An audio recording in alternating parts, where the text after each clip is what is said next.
Upcoming OTT release dates confirm చేసుకున్న movies list. 'Penkutillu' present ETV win యాప్లో streaming అవుతుంది. 'The diplomat' May 9న నెట్ఫ్లిక్స్లో రిలీజ్ కానుంది.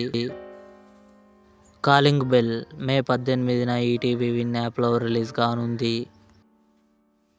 'Good bad ugly' Ajith, Trisha కలిసి నటించారు.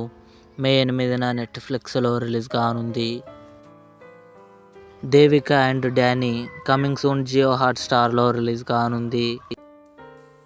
'అనగనగా' మే 15న ఈటీవీ విన్ యాప్లో రిలీజ్ కానుంది. 'అక్కడమ్మాయి ఇక్కడబ్బాయి' ప్రదీప్, దీపికా పిల్లి కలిసి నటించారు. మే 8న కన్ఫర్మ్గా ఈటీవీ విన్ యాప్లో రిలీజ్ కానుంది. 'శ్రీమంతుడు' ఆగస్టు 7న థియేటర్లో రిలీజ్ కానుంది. 'పంచాయత్ సీజన్ 4' జూలై 2న అమెజాన్ ప్రైమ్ వీడియోలో రిలీజ్ కానుంది. ఇవి అప్కమింగ్ కన్ఫర్మ్డ్ ఓటీటీ మూవీస్. ఈ వీడియో మీకు నచ్చినట్లయితే లైక్ చేయండి, షేర్ చేయండి, మా ఛానల్ని సబ్స్క్రైబ్ చేసుకోండి.